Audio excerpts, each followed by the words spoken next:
এখানে দেখো আমরা নেক্সট প্রবলেম তোমাদের গ্রুপ বি, এটা টার্ম এন্ড এক্সামিনেশন ডিসেম্বর 2022-এর। এখানে কোশ্চেন নাম্বার বলা আছে 20। তাহলে তোমরা একবার দেখে নাও কোশ্চেন নাম্বারটা। তাহলে এখানে দেওয়া আছে দেখো question number 20, conduct of war. Conduct of war, question number 20 conduct of war, এটা দেওয়া আছে গ্রুপ বি। প্রত্যেকটা কোশ্চেনের মার্কস হচ্ছে 4 নাম্বার করে, 9টা কোশ্চেন করতে হবে, 4 নং 36। তাহলে এইখানে আমরা দেখো এই যে কন্ডাক্ট অফ ওয়ার অর্থাৎ যুদ্ধ পরিচালনা করা। তাহলে যুদ্ধ পরিচালনা করা মানেই আমার পাবলিক অ্যাডমিনিস্ট্রেশন। এই পাবলিক অ্যাডমিনিস্ট্রেশন মানেই হচ্ছে সোশ্যাল সায়েন্সেস। আমাদের ফার্স্ট সামারি থেকে আমরা সোশ্যাল সায়েন্স পেয়েছি, সেই সোশ্যাল সায়েন্সের নাম্বারটা নিলাম। সেইখানে গিয়ে সেকেন্ড সামারি থেকে পাবলিক অ্যাডমিনিস্ট্রেশন 350। তাহলে 350-র সাব ডিভিশন আমরা চলে যাব third summary.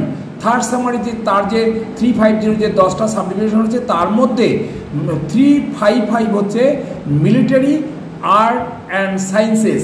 Military art and sciences অর্থাৎ আমরা কীভাবে মিলিটারিকে আমরা দেশ রক্ষা করি বা কোন কোন ওয়েপন্স ব্যবহার করি সেই সংক্রান্ত ব্যাপারটা এখানে দেওয়া আছে। তাহলে আমাদের যেহেতু কন্ডাক্ট অফ ওয়ার যুদ্ধ পরিচালনা, তাহলে এই ক্ষেত্রে আমার মিলিটারিদের নিয়ে এই সমস্ত কিছু করতে হবে।